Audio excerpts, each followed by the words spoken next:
to Prophy Conference. It's great to see you. Thanks for jumping on here with me for just a few minutes.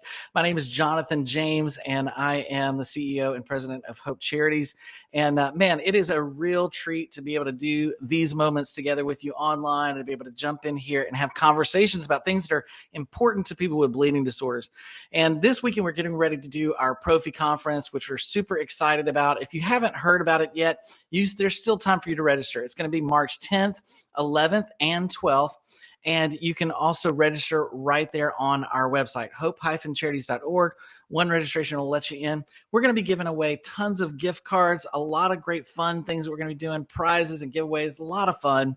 But I'm excited about this event mostly because we have an opportunity to be able to get together, spend some time online in live sessions on Zoom, and be able to learn a whole lot more about how important it is to stay consistent with your therapy and to be able to stay on track as someone living with a bleeding disorder.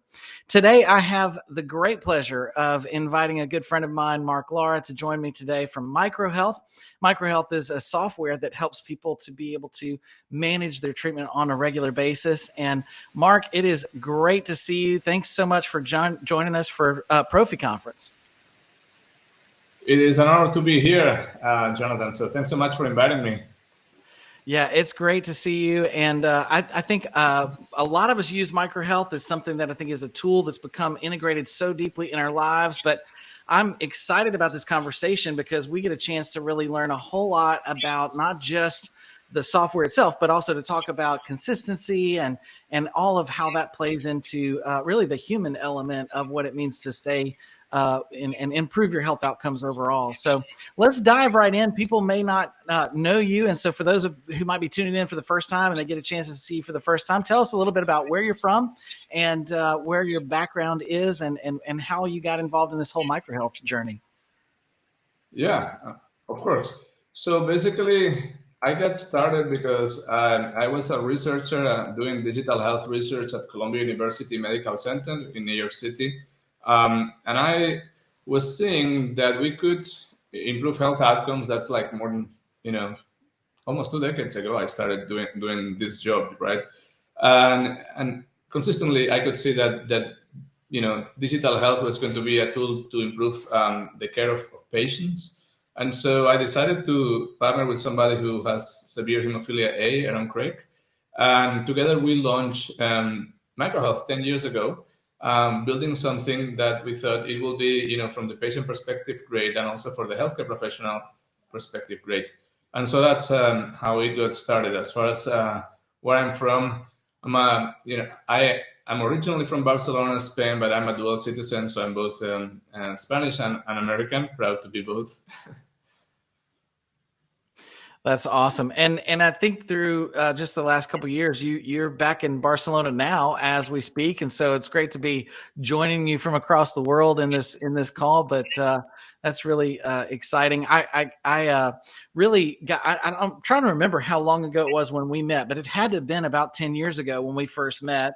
And you were getting started and really starting this idea of could we really track bleeds and could we track these things with using this device in our hand with an app. And I mean, it just took off. I mean, it's really been widely adopted throughout the community. A lot of people are using it.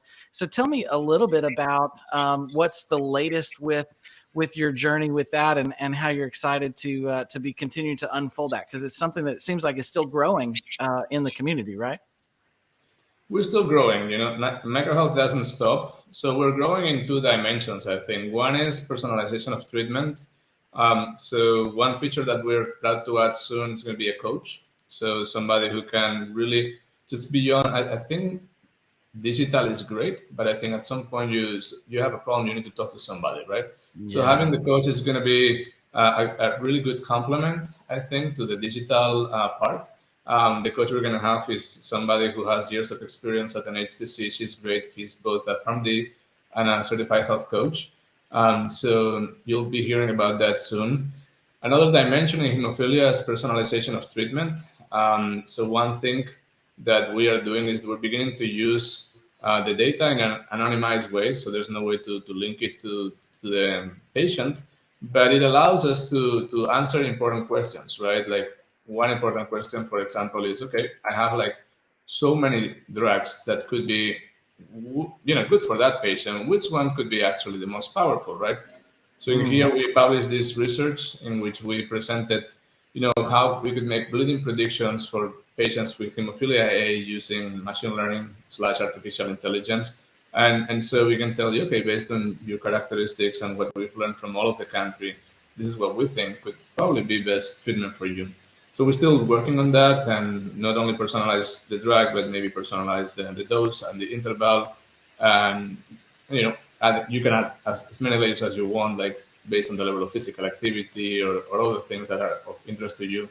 Um, but that being said, it was still very, very focused on the main thing, right, which is improving the clinical experience, the care, and making your life easier, and making sure that you have the best health outcomes that you possibly can, right? So this new next generation of evolution is a complement of the main mission, right? It's how to enhance what we have already done, because we have seen that when the patients use MicroHealth with their treatment center, the outcomes improve dramatically, and I think it's because the treatment gets personalized, and it gets also, the adherence gets customized to you, in the sense that, sorry, adherence gets monitored, and so you get better adherence. You can keep better your treatment. So those are important things. And another very exciting thing we're doing is we're expanding beyond hemophilia. So we're launching like sickle cell disease as well. So Wow. it's a community that needs a lot of help. We're starting pilots with like top medical centers, and the idea is that we can serve as many patients as we can. So it's been a decade doing hemophilia, and we definitely are committed to the community 100%. At the same time, we think there's underserved communities that we can also help, given that we have a lot of expertise. So that's what's coming next, and we may expand beyond that to other disease areas. But that's the one that we have already launched and we're testing. That's super exciting. I mean, there's so many good things that are going on with technology in general, but the hemophilia community, I have said oftentimes, is kind of about 5 or 10 years behind the rest of the world when adopting these types of things. So to see this grow and continue to develop, and even really, I'm a big fan of taking what we've learned within the context of hemophilia and helping other disease states with it. And that I love the fact that you're doing that. That's a great idea. So Yeah. let's talk a little bit about you talk a little bit about improving health outcomes. With this idea. I mean, let's just talk big picture in terms of this Prophy conference. One of the things that we're really focusing on is what role does consistency play in health outcomes? What role does that play in terms of you staying faithful with your treatment? What role does that play in improving your health outcomes over time? Yeah, that's a great question. I like to start with myself, because I'm saying consistency is hard. For me, every time I set myself a goal, staying consistent is very difficult, and that was one of the reasons why we created MicroHealth, to make sure that you have some you make it as easy as possible for you, right? Um, Now, going to your question, it plays a very important role, right? So we have published research that shows that basically, for a patient, in the end of the day, there's many variables that cancel out, which are important, but one variable that never cancels out is time at risk. So to explain it very simple, and I know this is not scientific explanation, but just to give you an idea, if you have 0 days at risk, basically your levels are at a zone that your propensity to bleed is the same as a person without hemophilia. You're going to behave pretty much as a person without hemophilia, similar to that person, right? Whereas if you stay more time at risk, you accumulate probability of eventually having a bleed, and those bleeds are going to, over time, maybe have an impact on your joints, or it could be also a head bleed or some other kind of important bleed that could have an impact directly, just for one bleed, on your health, right? So in the end, the name of the game is to minimize your days at risk, to keep it simple. Does that make sense to you, Jonathan?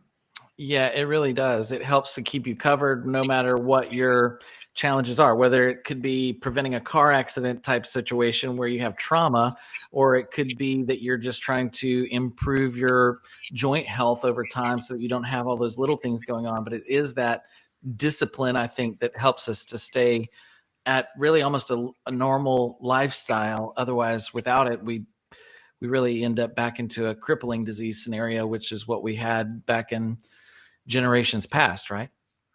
Exactly. Yeah, that's incredible. Well, one of the things that I think I'm always fascinated about when I talk with you is that this app and the way that you've kind of designed things has as much to do with human psychology as it does with clinical data as well. And so, tell me a little bit about what are you finding that helps people stay motivated? Yeah, I mean, this is a very good point, right? Like apps that, like for example, there's apps that call some they make studies and in a controlled environment they work really well and they improve the health of the patient. But then you try to scale them and they don't scale because they don't have this human psychology element, right? So people don't want to use them, and so they're worth pretty much nothing if they cannot scale, right? So definitely it's all about motivation, engagement, right? So some of the things that we do to make, you know, MicroHealth work versus maybe like 20 other apps that have been launched, and I think we are the only one that has scaled, not only in the US but globally, is to make sure that it's very easy to use and that you're going to have the motivation to use it. So what can we do to motivate you to use it? Well, the way I see it, I mean, people want the best for themselves, right? So if I use the app and it really takes nothing of an effort to do it, and I can get a better health, I will do it. And but if I get a lot of effort, I will not. So what we do is we make sure that we just give the essential information to the right people, so you stay on track, right? So who is the right people? We call it the care team. Maybe the most important member of your care team is going to be your treatment center. It could be your pharmacist and nurse and doctor, right? And these people, when you get a bleed, they're going to know. And we send them a notification. And also, if you stop taking your treatment, or they get a notification, or if you have any problems, you can message them directly, right? So by doing that, the treatment center can see if the medication is working for you or not. So for example, I'm just going to put one example here. So you can see what they see. This is a real patient that gave me permission to share, right? And this is 10 years worth of data from the patient, right? And so you can see that on the screen, right? Yeah, we can see it. Okay. Okay. So this patient started 10 years ago and was having some bleeds after infusions. Sometimes it was a missed dose, was some standard half life, but um, there was not too many bleeds, but there were some bleeds. For example, in here is a teaching moment. You missed a dose and then you bleed, right? But in here they didn't miss a dose and they bled, and the bleeds are in orange and the infusions are in blue. I forgot to say that, but I think it's pretty obvious. But there's still some bleeds after the infusions, and but another one related to skip dose, right? So at some point, the doctor says, well, maybe, July 2014, maybe you should be doing better on another medication, right? And as a Mhm. doctor, you're confident that you can make that decision because you have some data that says that while it's not too many, it's not like 20 bleeds per year, but there's still some opportunity for every bleed counts, right? So the treatment was changed here. And then as a doctor, you can see there's no orange if it's going well. And that's what you see. So you are now seeing that in the entire year, the ABR is zero. So you realize, okay, I made the right decision, right? And still, you know, you see sometimes people can have an injury, but you see consistently that, right? And so this patient is well taken care of. That's what you want to know. And because if I ask you how many times did you infuse in 2017 to 18, nobody remembers that, right? And so the patient is going to make it up. Sometimes patients are surprised to realize that they actually bled 20 times per year, but they didn't think it was so much. He thought it was only two or three, right? So this makes both parts look at the same data, and which builds trust, right? Because the patient's telling me a story, but should I believe that story? And the doctor is making a recommendation, but does he understand what I'm going through and what my journey is, this puts kind of like a more, you know, everybody looks at the same page of, literally, and then you can see whether things are working or not. And then, of course, you have on top of that, and this is just a PDF, but people can see this online, all of the bleeds, pictures, and there's messages that you can exchange. And all of this creates like a good understanding of what the patient's going through. And as a doctor, you can understand treatment's working, treatment's not working. It's not working because the patient is not on track, or it's the patient's still on track, but it's still not working, so I have to do something else. Maybe it's the level of physical activity. Sometimes you see the patient bleeds on a certain day, and you ask, "Why are you bleeding always on Saturday?" And say, "No, that's the day I do martial arts." Okay, so why didn't you tell me before, right? And it looks obvious, but I've seen cases like that, and some bleeds that were happening completely avoided. Some other people have a port, and then they are told to infuse peripherally through the veins, and they don't know how to do it, and they stop taking the medication. And then all of a sudden, the center gets an alert and says, "Patient, stop taking the medication." Why? And then they ask, "Hey, I see you just kind of like fell off the wagon. What happened?" And they say, "Oh, I just don't know how to infuse peripherally." They send a nurse, give some education, and problem solved, right? So it's not about just the patient. It's how do you optimize the patient side with the treatment and the understanding that the treatment center has. So once you put all of those variables together and you make the best out of them to create synergies, that's what MicroHealth is about. Yeah, that's incredible. And you can really see even in that example there that you gave that this really has a huge impact on the health outcomes of someone living over time. It can make a huge impact because it can be the difference between somebody having severe joint damage versus very little joint damage. And all because they had better communication with their doctor. I'm going to throw a wrench into the works here because I'm an adult patient. I have severe hemophilia, and you've worked with many of us in the years past, and so you know how the psychology works on this. But what if I'm the guy that has a little bit of apprehension I want to be in the driver's seat, and I'm a little bit worried about my care team trying to dictate too much of my treatment plan. I mean, what's going to happen if they, see that maybe I'm worried that they're going to see that I don't treat as often as I should, or maybe I'm worried that they're going to see that I did treat, but then I made a mistake along the way and I forgot one day. How do you encourage someone who's afraid of somebody seeing too much information and they're apprehensive to use something like this? What would you say to somebody like that? Well, I think first and foremost, this is not an exam, right? This is about your health and getting the best possible health so you can enjoy your life as much as you can, right? So Yeah. you should not feel bad for being human. As I said, I am finding it hard to be consistent, and you have to think that these doctors or treatment center or whoever is looking at your data, they see more patients than you, and they know it's almost impossible to be at 100%. Indeed, if somebody is so 100% consistent, I will worry. I always say in 100%, you're kind of like a machine, right? Like maybe sometimes 90% means you have a little bit more flexibility. So it's not about being perfect. It's about doing the best that you can. And also, so they understand what you're going through. Like, for example, it could be that you're depressed or that you have broken up in a relationship or family member being sick, and so you may need some kind of support beyond just the hemophilia treatment, right? So it's something that helps you with the depression, right? I have had family members who have problems, and I cannot have them resolve the problem until they get treated for depression first, right? So I deal with my loved one and say, "Okay, why don't we go to deal with this so you have the strength to deal with that," right? You cannot tackle the problem directly sometimes, but that's good to know, right? I want to know why my family member is not being able to tackle that, right? Because it's important to me. But if you cannot take this medication for some reason or do this habit for some reason, what do we have to do so habit creation gets generated? So you don't have to feel judged. You just have to feel like you're human. And if the doctor or the nurse or whoever is looking at your data, it does that with compassion and good understanding, I think you'll feel actually that instead of being judged, you're building trust, and that trust is going to go a long way for your health. So that would be my answer. That's so true.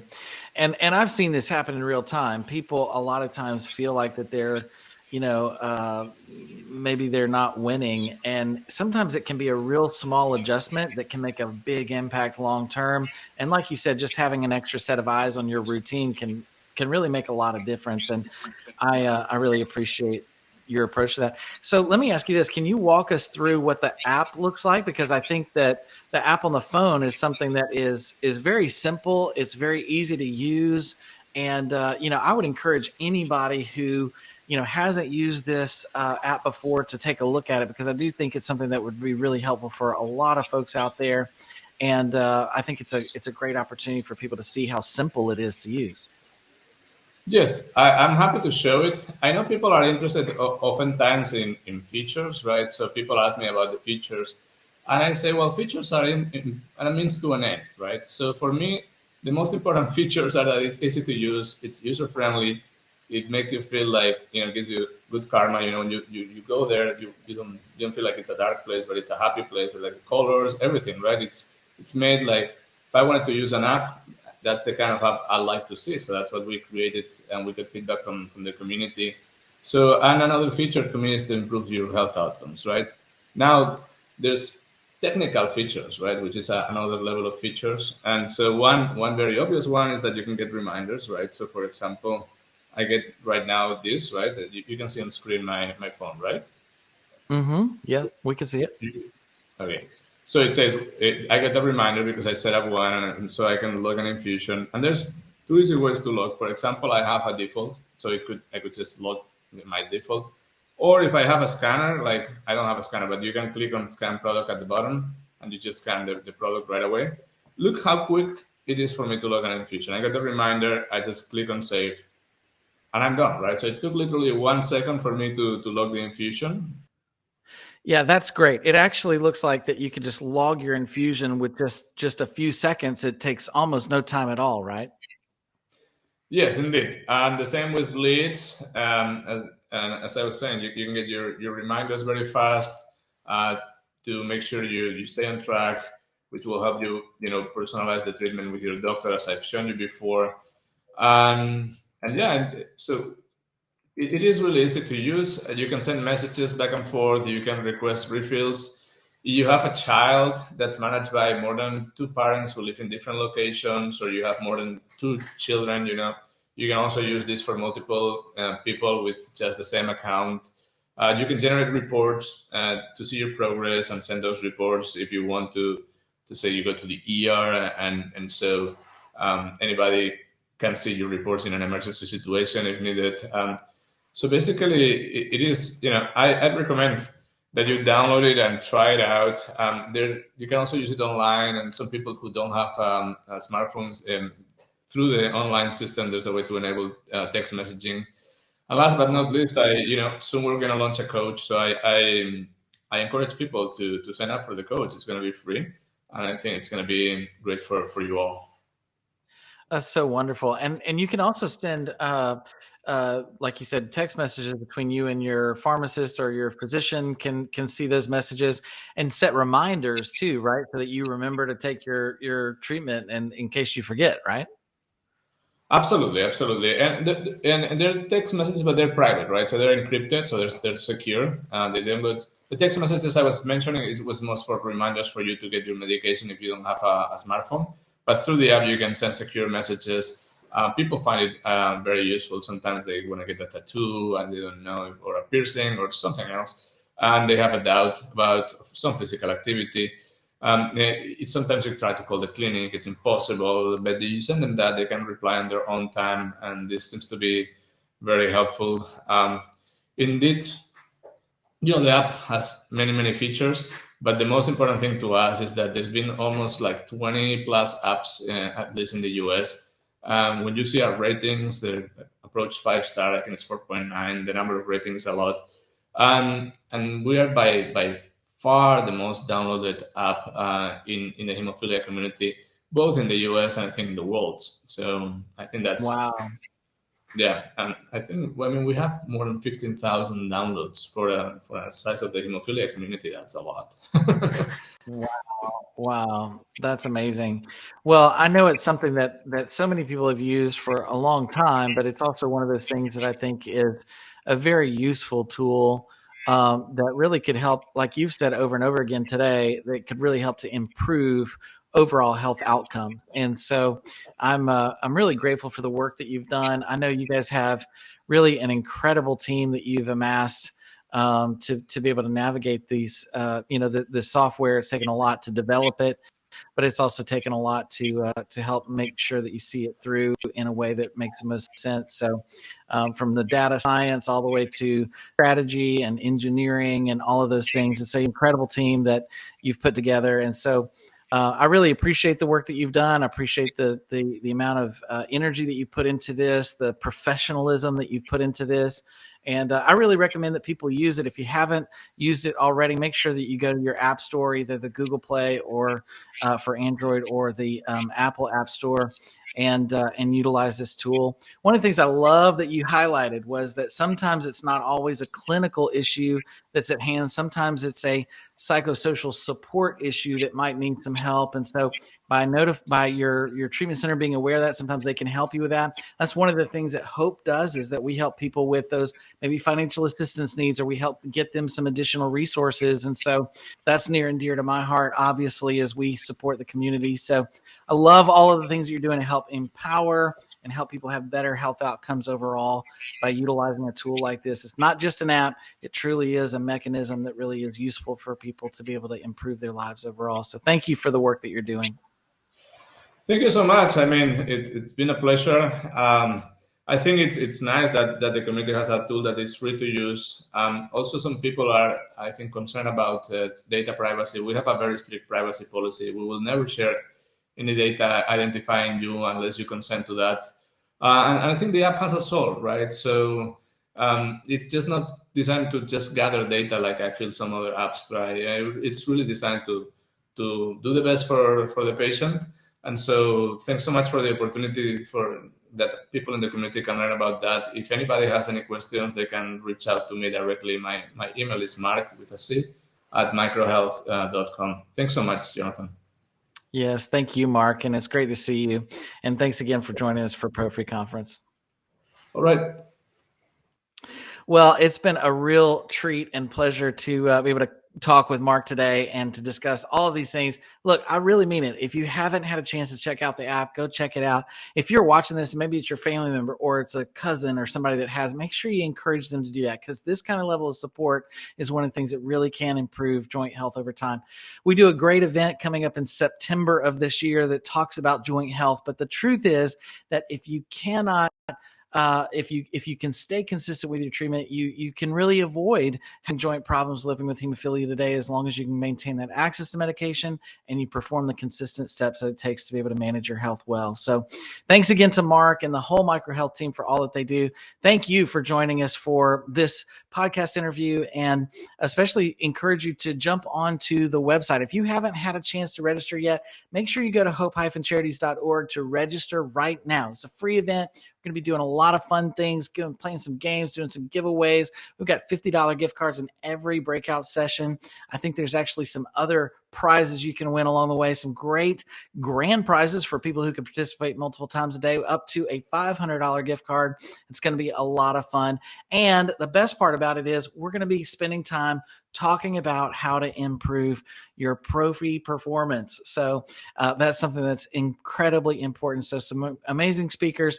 And once again, a big thank you to Marc and his whole team for joining us. Make sure you check out the website and register right now. And we'll look forward to seeing you very soon in the next opportunity.